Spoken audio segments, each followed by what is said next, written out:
Transmitter device activated. Coordinates set for Earth 2. Hi folks, and welcome to the Earth 2 podcast, the podcast where we explore the origins and development of the DC multiverse and the legacy of Golden Age characters throughout the Silver and Bronze Age of comics.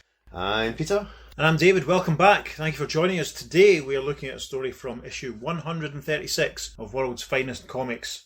Only a few issues after the World's Finest team encountered the Crimson Avenger, they're back again, and this is issue 136, which went on sale in July 1963 with a cover date of September 1963. And it's quite a busy summer, as I said last time. There's a JLA, JSA team up going on. There's Lois Lane travelling to parallel Earths, and now we reach World's Finest 136. The cover is fantastic. We've got Batman being unmasked by Robin. I know. Being held back by Superman so Robin can reveal his mask.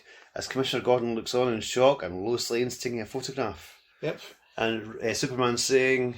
He's saying, Robin, unmask this man and let's take a look at his face. And Batman says, No, Robin, I must keep my identity secrets. I'm Batman, doesn't anybody remember me? Yep, and we have the cover legend, a super-length Superman-Batman adventure, the Batman nobody remembered. Exciting. Straight into the story. Yep. Your two favourite heroes, Superman and Batman and Robin, it says. That's three heroes, but never mind. Yep. In one adventure together, we have a great splash page. Again, it's Superman actually socking Batman in the jaw. And Robin is sort of grabbing Batman around the waist, and Robin is crying, "At last, Superman, we finally got him." And over in the corner, Lois Lane is taking a photograph, and Lois is saying, "What a shot, what a story. I can see the headlines now. Superman and Robin capture unknown criminal." Yep, and then there's a sort of blurb at the bottom. There's a big sign that says, "Warning. You are about to read a most unusual adventure involving Superman, Robin, and especially Batman. It is a story that may seem almost unbelievable, yet it is not an imaginary story written by Alfred. It is not a dream. It is not an hallucination. But there is an explanation for the strange events that take place, and you will learn the amazing answer in the climax of the astonishing story that can only be titled The Batman Nobody Remembers." Awesome. Yep. Awesome. That's how you hook people in Yep. straight away. Into the story. Like a howling demon, a storm rages about the Batplane. Yes, and we see the Batplane flying through, a lightning storm, and there's lots of rain, there's several flashes of lightning. It doesn't look like a nice night to be out, quite frankly. It's not. It's exactly a weather for bats. Nope.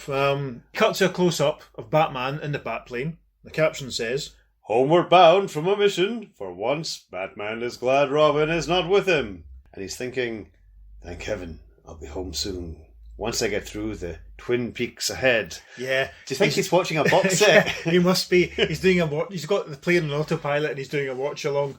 He's joining in with a Twitter tweet along to the final episode of the second series. In the next panel, we see the Twin Peaks he's talking about. Yes, we see the Batplane about to approach, and the caption says, But between the towering peaks, lightning crackles about the Batplane that suddenly shudders violently. we see lightning basically strike the plane, and the left wing, there's probably a technical term for it, has come off. Oh no. And Batman's thinking, just like hitting a wall, the left wing's going.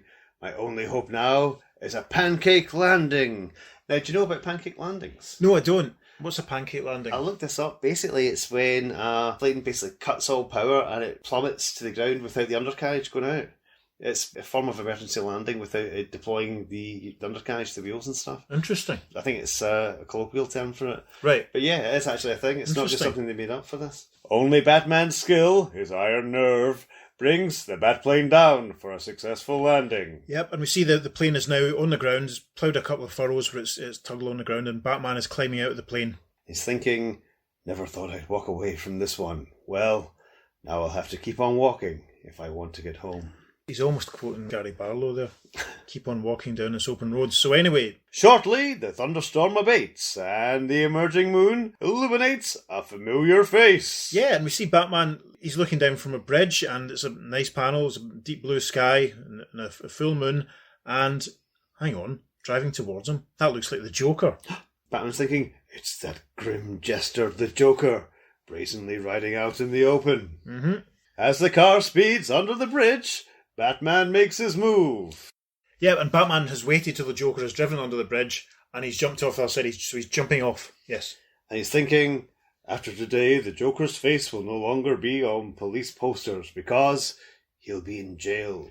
And we move on to the top of page 3 and we see Batman jumping into the back of the Joker's car. And he says, "Sorry, Joker, but your driver's license has just expired." And the Joker turns round, startled, and looks at him and says, "What?" Yep, and then the next panel, Batman just punches him in the face. And says, "So I'm taking the wheel and police headquarters will take you." Shortly at police headquarters. And we see Batman holding the Joker by the scruff of the neck. And the Joker's quite an interesting sort of costume. I mean, I'm not a Joker fan or an expert, but he's basically wearing a red sort of clown suit with large white polka dots over it. And Batman is leading forcibly the Joker into the police station. And there's a couple of police officers standing about, one of whom is Commissioner Gordon. And Batman says, "Hi, Commissioner. I brought you a present. The number 1 criminal on our wanted list." And Commissioner Gordon exclaims, "Why, it's the Joker!" In the next panel, we hear the Commissioner's voice and he says, "But he's no wanted criminal. Everyone knows the Joker is the stage name for Freddie Forbes, the famous TV comic." And we see the Joker taking off his wig, and he kind of looks a bit like... He looks like me. He looks like me as if I've painted my face white. It's terrible. Batman looks slightly nonplussed, and the Joker is saying, "There I was, wearing makeup because I was hurrying home from a rehearsal when this maniac grabbed me." And Commissioner Gordon says, "Just who are you, mister? Why are you wearing that costume and mask?" Batman says, "Huh? Is this a gag? You know perfectly well that I'm Batman and that I'm masked to hide my secret identity while fighting crime." And then in the next panel, I say, "That man should be in jail. I think he's an escaped lunatic." And Commissioner Gordon says, "I agree, mister. We're holding you for observation." And we have a nice, quite interesting sort of panel of Batman from the back and me on one side and Commissioner Gordon on the other, and both sort of pointing an accusing finger at Batman. Yes. I'm going to have to cosplay as this Joker at some point in the future. Maybe I'll do. We can put that on socials. Yeah, no, but if we get some white paint and just... Anyway, we move on to page 4 already. Suddenly, Batman thinks he has the answer to the mystery and acts. And Batman shoves one of the policemen out of the way, and he thinks to himself, "Gordon's ribbing me. That has to be it. He got someone to play the part of the Joker. I'll pretend to be taken in by the gag and escape. Then I'll sneak back and have the last laugh on Gordon." And Commissioner Gordon cries, "Stop that man! After him!" Well, we take a wee pause just now and talk about this Joker. Who looks either like me or Nicholas Briggs or any other famous baldy. This is someone playing the part of a character called the Joker. Uh-huh. And this is a comic from 1963. Mm-hmm. I'm just thinking, obviously, Joaquin Phoenix in the Joker movie played a character called the Joker. Mm-hmm. So it would be interesting if they'd either taken the name Freddie Forbes and used that for him in the Joker movie, or if this character had been called Arthur Fleck, which is what he was called then. Right, yeah. That would be quite cool. This is a flag to Batman that something's going on here, something that's not quite right. So but obviously Batman thinks that they're ripping the mickey out of him. So back to the plot. Shortly, Batman steals back to overhear. So we see Batman peeking in the window of Commissioner Gordon's office, and Commissioner Gordon's on the phone, and we see Commissioner Gordon and he's saying, "Check all asylums for an escaped inmate. Get that man's description on an all-points bulletin. I want it brought in, and fast." And we have a big close-up of Batman's face. Very dramatic. Looking shocked. He's thinking, "Great Scott, it's no gag. I don't understand. Are Gordon and the police pretending not to know me? If so, why? Why?" Amazing. Later, a hunted man, Batman is forced to sneak through the back streets of the city when he is sighted by a flying figure. Yep, and Batman's not really doing a very good job of sneaking here because he's poking out of an alleyway slightly, and, and he's looking up, there's a nice green dustbin, and Superman's flying down, basically. Batman thinks, "Superman, he must have heard about my trouble and flew here from Metropolis to help me. He's a friend I can count on." But unexpectedly, Superman shouts at Batman, "Luckily my super hearing caught the description of you from a passing police car. You better come along with me, mister." And Batman looks shocked and says, "Oh no, not you too, no, no!" Yep. In the grip of momentary panic, Batman flees blindly right into the path of an oncoming truck. Yep, so as Supes descends and lands on the pavement, Batman is running onto the road and there's a truck with oil written on the side and the driver shouts, "Look out!" And Batman cries, "No, no!" We move on to page 5. As the driver yanks on the wheel, we see Batman running and the lorry's starting to screech and there's a sign that's saying "Warning, street under repair," and Superman thinks to himself, "Great Scott, the truck is skidding into that kerosene lamp." And there's a lamppost in the background which the lorry is now flying towards. even as the truck crashes and oil spills over the spreading kerosene flames. Oh, this is going to be a disaster. Superman has grabbed the driver of the truck, and we can see that the truck, the flames have now reached the truck. There's a spillage, and Superman is flying up thinking the flames will explode the truck any second. I've got to get the driver out first. Then with one super heave, Superman, it's not too clear actually what's happened here. You have to surmise that he's basically flown back down and picked up the lorry and flung it up into the air. Yeah. There's a huge explosion saying boom. You see a bit of the cityscape, and Superman thinks, now the explosion can't cause any harm, but I've still got some work to do. And we now come to my favourite panel in the whole story. I'm not really sure how to describe this. the debris that's coming away from the explosion, and Superman has flown over to a nearby seafood restaurant. Yes. Which has a giant sort of bowl on the top of it, which has written on the side, Joe's Lobster for fine seafood, and has a drawing of a giant lobster. And Superman is lifting the bowl from the top of the seafood restaurant, and he's catching all the flaming debris that's falling down from the explosion of the truck. And in the foreground, Batman, looking a bit smug, it must be said, is thinking to himself, thank heaven nobody was hurt because of me. While Superman is busy, I can get away, get home, and become Bruce Wayne again. It'll be good to see Dick again, and Alfred, who's more a friend than a butler. yes. Over the page. and so Batman steals away as Superman is forced to deal with the emergency situation. And Superman's flying around with Joe's lobster bowl for fine seafood, and he's thinking, got to whiz about at super speed and catch the drops of flaming oil and blazing truck remnants so that they don't fall on any buildings, then I can leave. Can we talk a bit about Joe's Lobster Bowl for a moment? Oh, okay. First of all, right, it's the 60s. This is very much in the style of like the Brown Derby restaurant, with the hat on top of the building. Yeah. But this is a bowl. Yes. So basically, it would catch any water that fell in it. That's probably true. It's not a sealed bowl. Obviously, Superman's using it to catch. So any water, but there's no evidence. Bird's nests and droppings. There's no evidence of water sloshing out of it or anything. So maybe it's been a dry couple of weeks, or maybe there's a plug hole in the bottom or draining sort of thing. There doesn't seem to be. I know. Yeah. But also, obviously, it's made out of some very strong ceramic or something because it is catching all flaming oil and oil. Yes. And I hope Clark knows what he's doing. I hope he's carried out a risk assessment. I'm sure he has. There must be at least several pages of JLA red tape to fill out before this.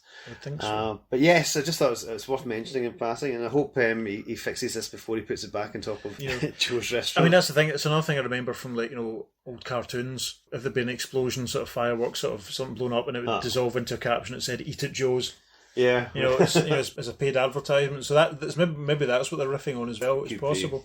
So anyway, back to the plot. Slow dissolve, and we see Batman with a full moon and some clouds drifting over it, and he's standing at the secret entrance to the Batcave, and he thinks to himself, the secret entrance that leads into the Batcave is not here. Ooh. Only boulders and rock. Maybe there was a rockfall during my absence. I'll have to get into the mansion through the front door. And in the next panel, we see that's what's happened. Batman has gone up to Wayne Manor, and the door is open, and the caption says, making certain he is not observed, Batman reaches the front door, knocks, and then joyfully greets two familiar figures. Yep, and it's Alfred and Dick Grayson. And Batman says, Alfred, Dick, sigh. Hurry, let me in. Oh, I've had such a harrowing night. This is terrific. I love this. This is good stuff. The next panel, we see Alfred and we see Dick Grayson, and emerging from a room behind them, it looks like Clark Kent. And what looks like Clark Kent is saying, did you call, Dick?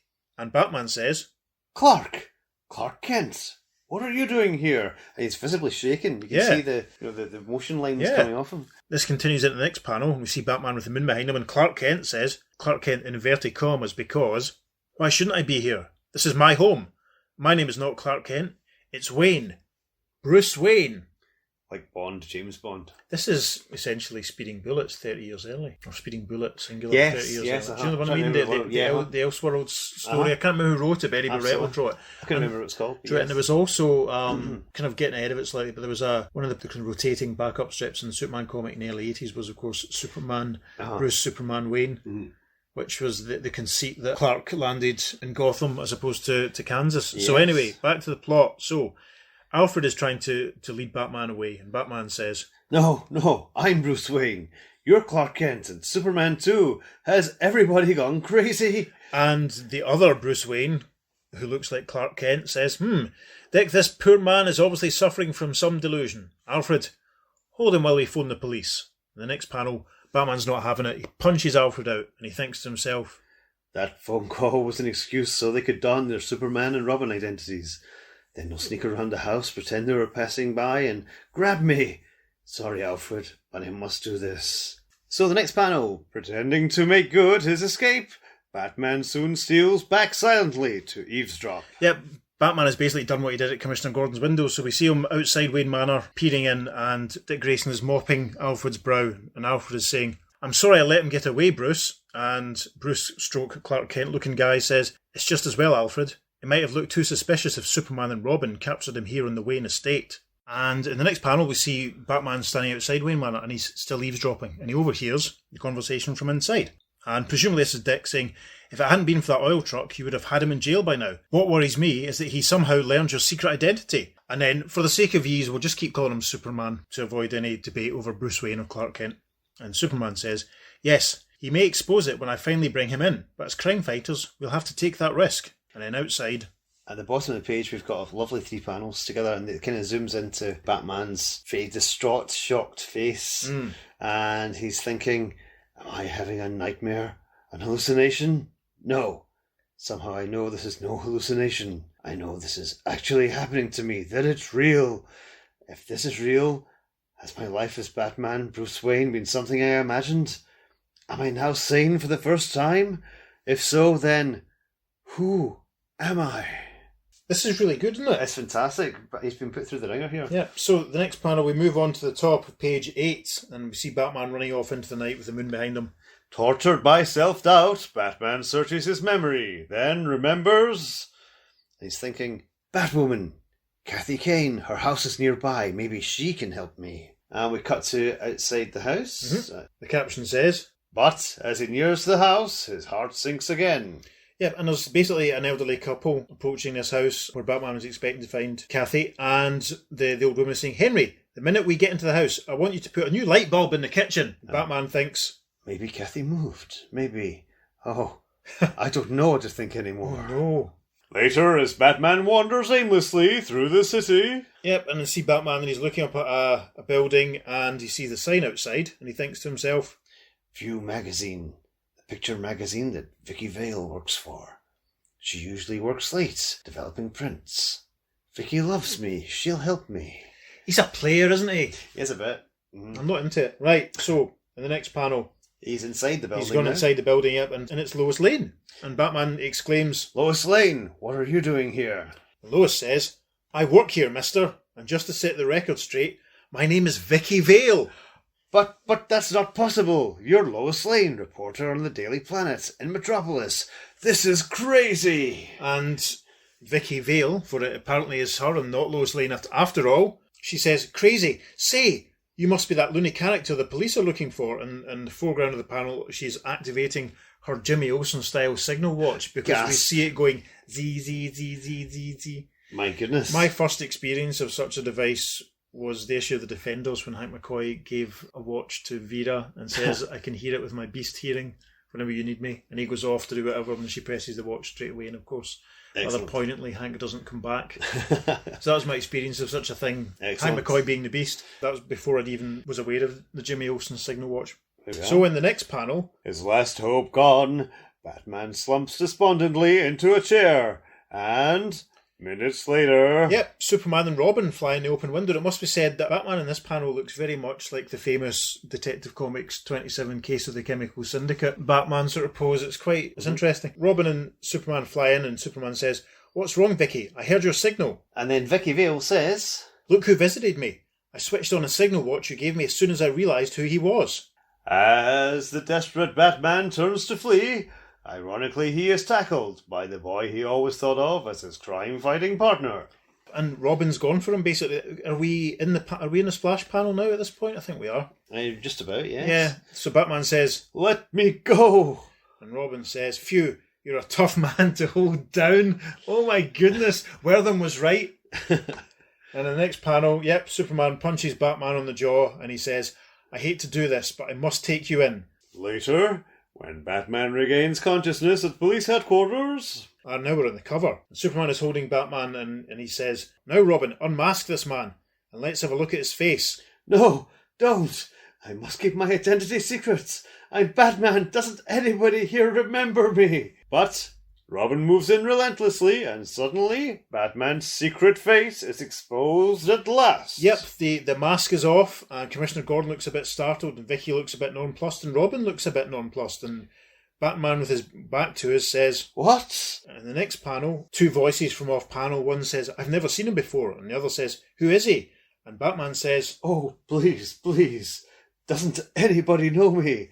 Doesn't anybody remember me?" Top of the next page, we have Commissioner Gordon sat behind his desk. We have our Batman sat in front of him. Unmasked. Yep, and Superman standing behind. And in the caption says, "Suddenly, a newcomer enters." yes, because this version of Bruce Wayne stroke Clark Kent combo guy has walked in and he says, "Hello, Superman. I heard that you caught him. Imagine the fellow actually claimed to be me. Absurd, isn't it?" And Superman says, "I agree, Wayne." And Batman thinks, "Clark, but how?" "Of course. Superman had Alfred come here in disguise so that I'd be disbelieved if I mentioned Superman's secret identity. But Superman should know I'd never expose his identity or Robin's." And yeah, Commissioner Gordon's in the process in the next panel of taking our Batman's fingerprints. Indeed, Commissioner Gordon and Vicky Vale, stroke Lois Lane, is taking a photograph of the whole thing. And Commissioner Gordon says, "Now, mister, maybe your fingerprints will tell us who you are."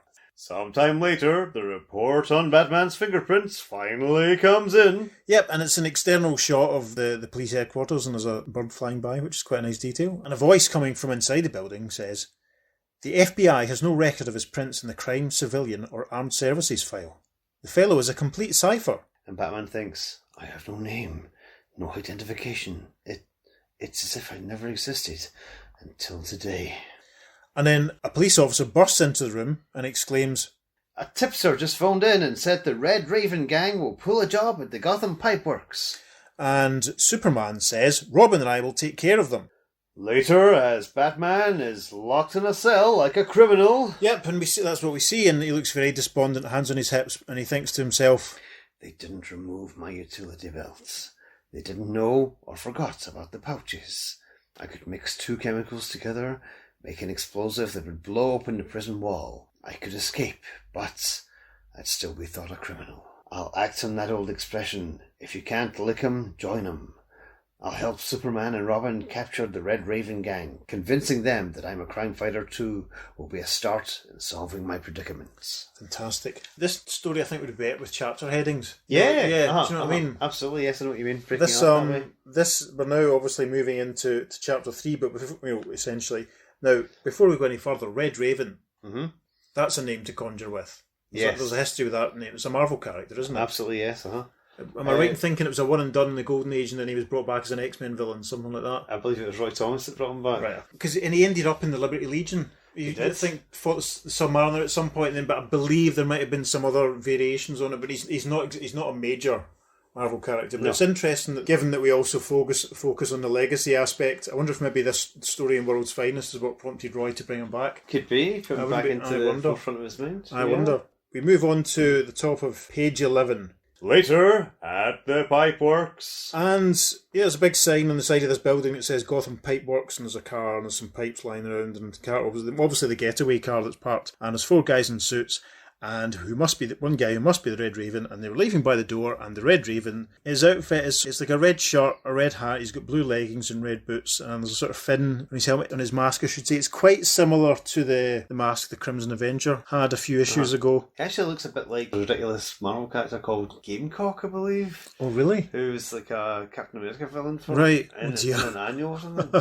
think that's what it's called. But that's a similar sort of headdress to that. And I have to say, that this Pipeworks has got the worst disabled ramp I've ever seen. It's very steep, isn't it? It's I mean, there's no stairs. It is one that's solid, like slope down, but it's like a 45-degree angle. Yeah, it's, very steep. Yeah.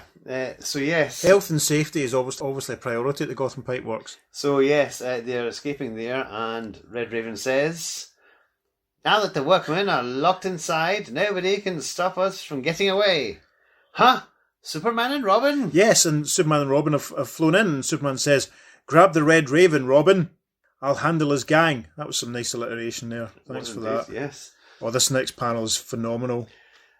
As the criminal hirelings stampede towards their getaway car, Superman swiftly begins to fence them in. And this is terrific. I love when you used to sort of see this in cartoons and stuff. It's like, Superman is obviously picking up the pipes and he's firing them into the ground and encircling the Red Raven's goons. It's absolutely hilarious. These pipes will pen you in, he thinks, until I get you to the state pen. This Superman's all about, alliteration and puns, isn't he? Yeah, it's a nightmare. So, at that moment, Batman nears the site to see... Yep, Batman thinks to himself, the Red Raven, drawing his gun. I can't get to him in time, but I can hurl that boulder at him. Because at the top of the ramp that we just mentioned, Red Raven and Robin are having fisticuffs, and as Batman observes, the Red Raven is going for his gun. And yes, Batman is also crouching down to pick up a large boulder that's on the ground. Mm-hmm.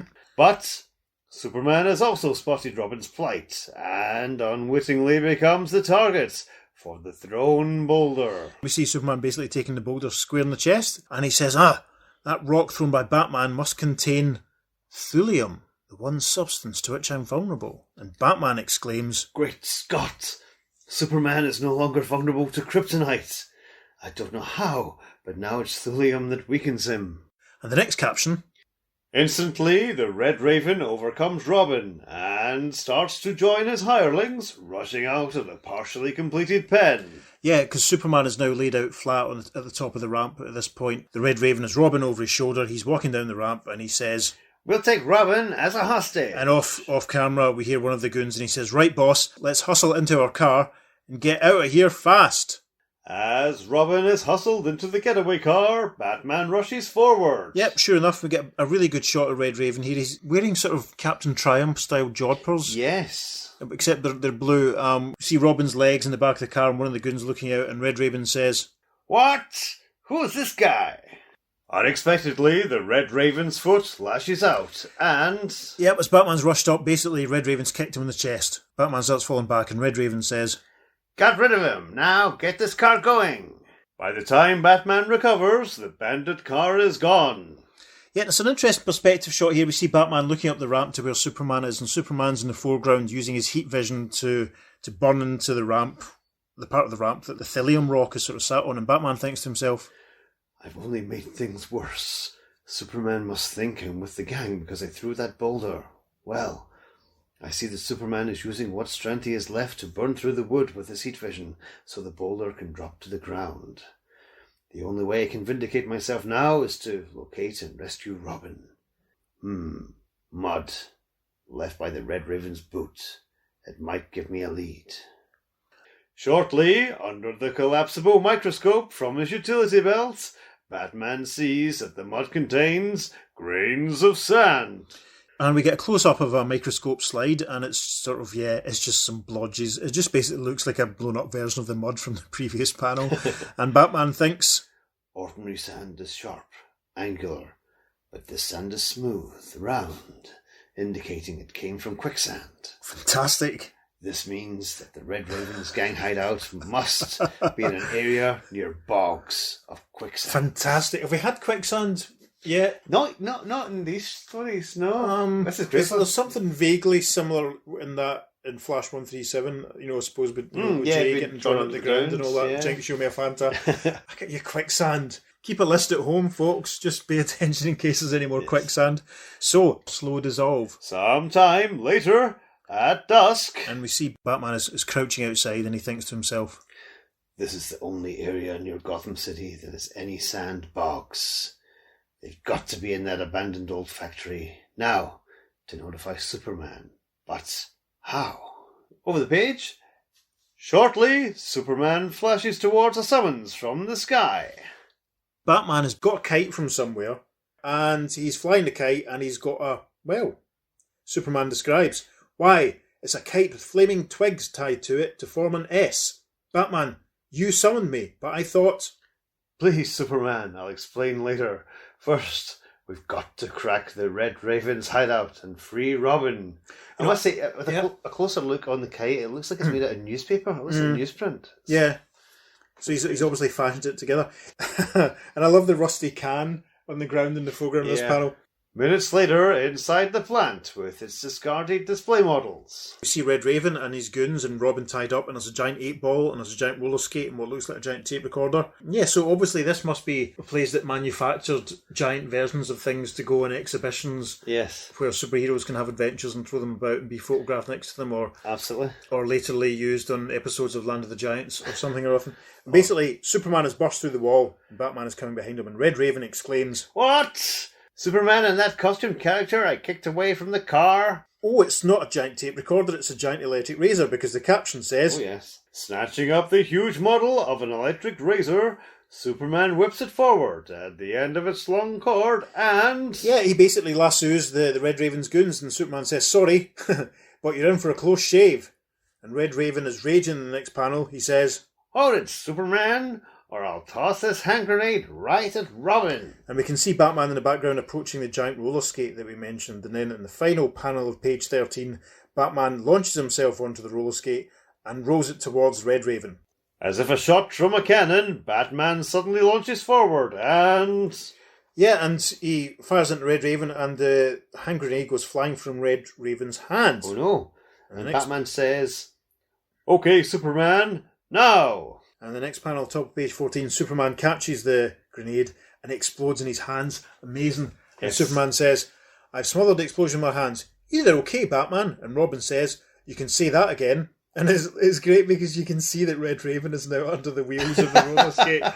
It's terrific. Crushed to death. Yes, I think we'll But that's we'll right. put that panel Yes. on the socials. And then we have another slow dissolve. Later, after a long talk with Batman... And we see the three world's finest heroes sort of standing where Batman brought his plane down. It was a full moon, desert area sort of thing. And Superman is saying, "Batman, now that we're convinced of your sincerity and sanity, I'd like to try a little experiment that may clear up this mystery. First, I'll repair your Batplane." Afterward, as Superman carries him high into the ionosphere, Batman looks down upon a fantastic sight. Yep, and it's an interesting shot of the Earth from space with Superman flying the Batplane in front of it. And Batman says, What? The Atlantic coastline. It's different. and Superman says, "Aha, now I know my suspicions are correct." Upon landing, And they're all stood outside the plane on the ground, and Superman says, "Can't you guess the truth now? You're not on Earth. At least, not the Earth you know." You mean I'm on another Earth? I'm in another vibration plane? Another dimension? Fantastic. I'm punching the air right now, folks. This is tremendous. We're getting to it now. And in a nice close-up, Superman says, "Yes, a twin world where evolution has paralleled your worlds, but with minor variations. Here, Clark Kent and Lois Lane lead different lives, have different names. In my world, Batman never existed." Now I understand. While flying between the Twin Peaks, it was like crashing through an invisible wall. That was when I plunged into your dimension. Superman says, "If I create a lightning storm in this area, the same freak conditions may occur that could plunge you back into your own dimension." later, with his super breath, Superman blows cloud masses together. Then, when a thunderstorm is created...